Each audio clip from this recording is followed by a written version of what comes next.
In today's episode, we're exploring a study presented at the 2025 ASCO Gastrointestinal Cancers Symposium. Man versus Machine, a comparative analysis of ChatGPT's colon cancer guidance and expert opinion, presented by Sujata Ojha from the University of Texas at Austin. This timely investigation takes a critical look at how large language models like ChatGPT perform when tasked with delivering treatment advice for colon cancer, and how that stacks up against the gold standard, guidance from oncology professionals. We'll break down the study design, evaluate the key findings, and discuss what it means for clinical decision-making, patient education, and the future of AI-assisted oncology.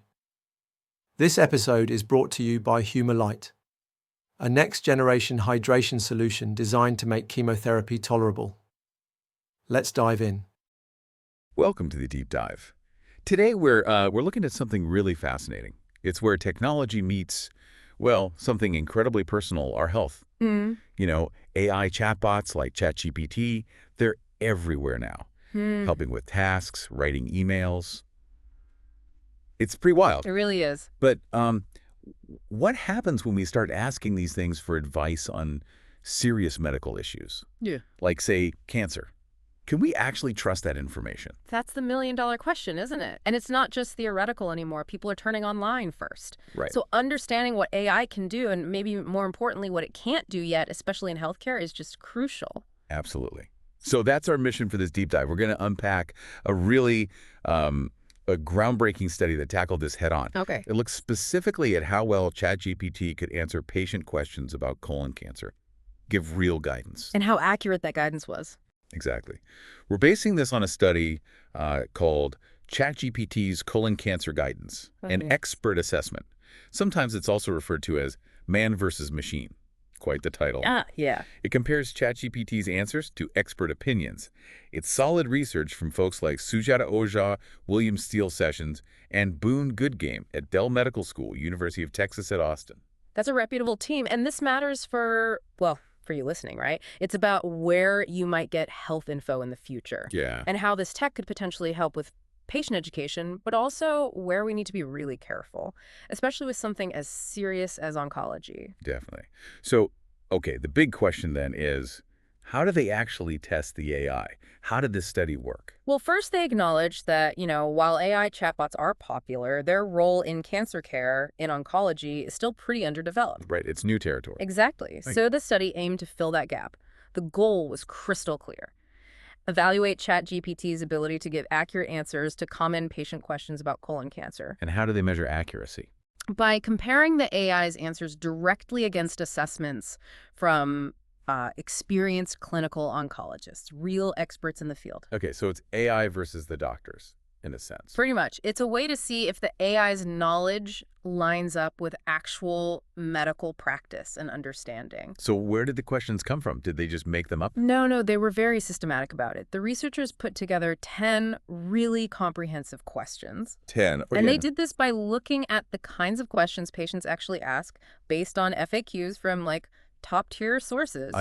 We're talking the American Society of Colon and Rectal Surgeons, Mount Sinai, the National Cancer Institute, Mayo Clinic, American Cancer Society, the big trusted names. Wow. Okay, so really grounded in what patients need to know. Precisely. That makes the whole thing much more relevant. And I read they split these questions up. Yes, and this was, I think, a really smart part of the design. They divided the 10 questions into 2 buckets. First category was general oncology characteristics.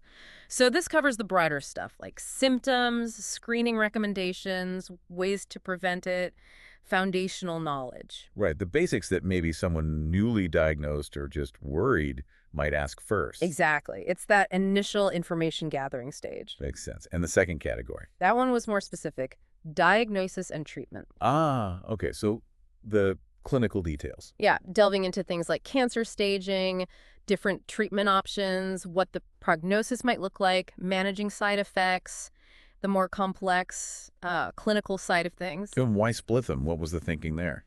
Well, it let them see if ChatGPT handled different types of information equally well. Maybe it's great with general facts, but struggles when it gets into the weeds of actual treatment decisions. I see. So it allows for a more nuanced look at its abilities. Precisely. It tests breadth versus depth in a way. Okay, so they have the questions sorted into categories. How did they actually, ask ChatGPT and then get the expert feedback?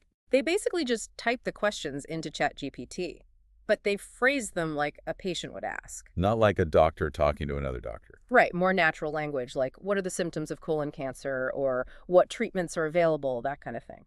Okay, and then the answers ChatGPT gave. Those answers were then handed over to a panel of oncology experts, real specialists. And these experts just said good or bad. No, it was more structured. They used a 5-point Likert scale, where 1 means strongly disagree and 5 means strongly agree. Got it. So they rated how much they agreed with the AI's answer. Exactly. On its accuracy and its relevance to the patient's likely question, it gives you a number, a score, for how well the AI did in the eyes of the experts. Okay, so that sets the stage.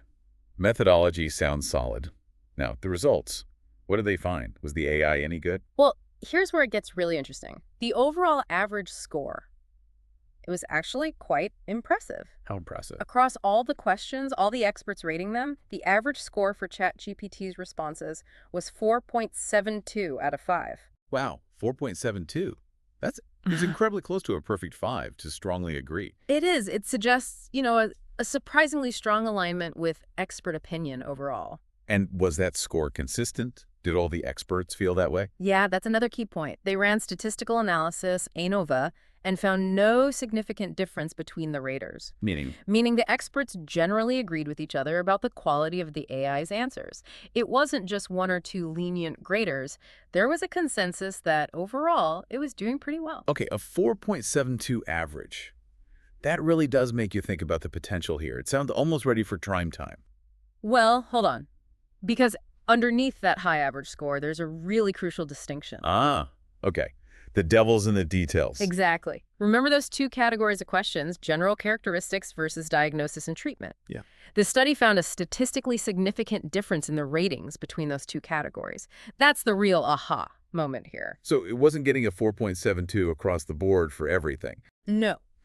The type of question made a big difference in how well the experts thought the AI performed. Okay, so let's break that down. Where did it do really well? It excelled in that first category, general characteristics. Symptoms, prevention, screening, that stuff. Yes.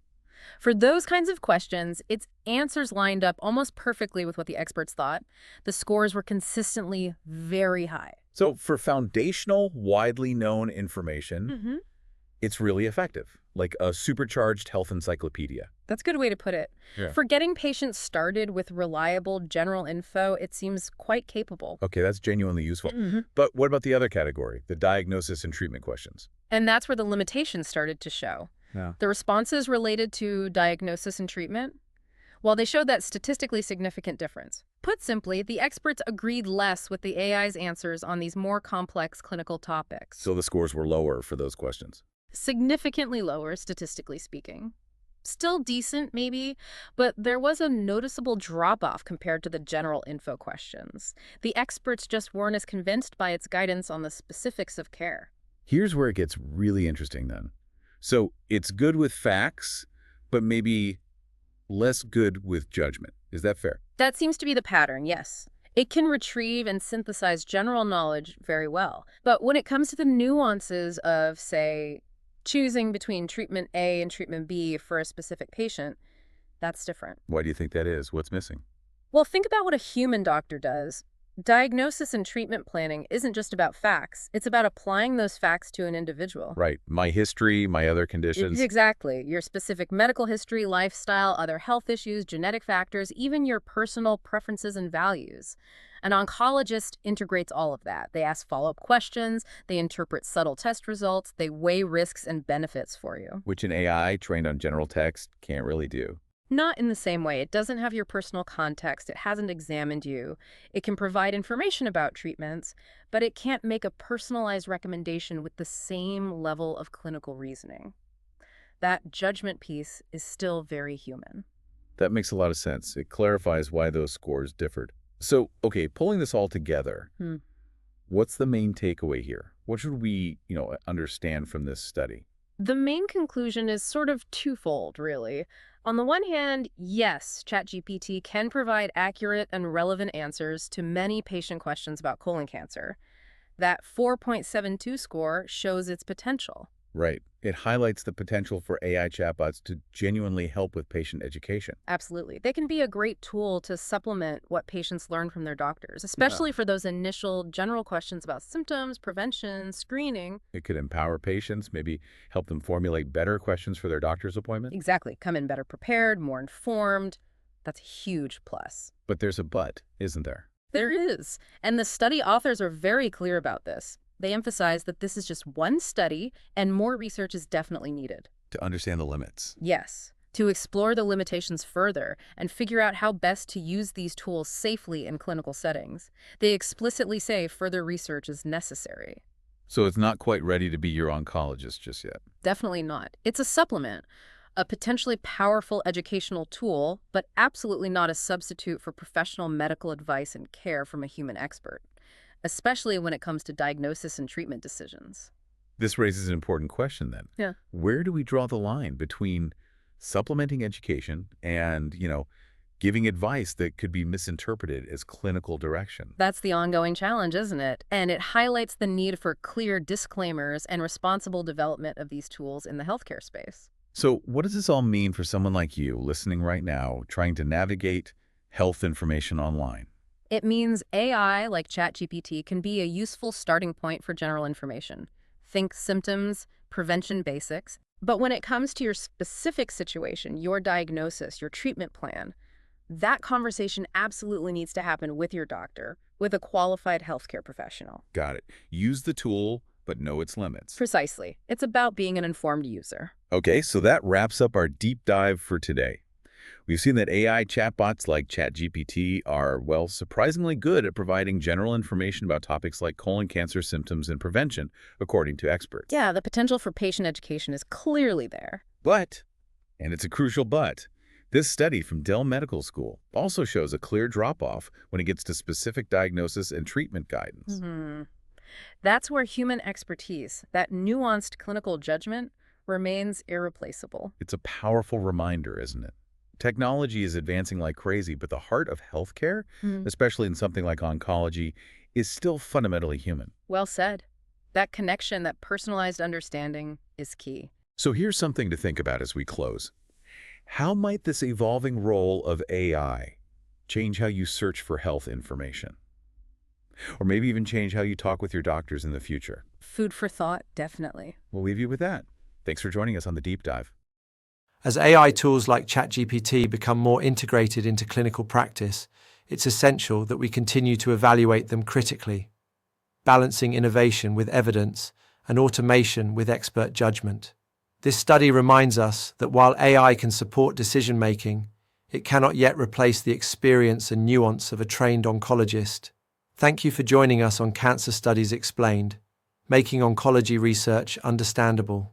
This episode was sponsored by HuMOLYTE, the science-backed hydration solution designed to make chemotherapy more tolerable. To learn more about how HuMOLYTE supports patients undergoing treatment, please visit humolyte.com.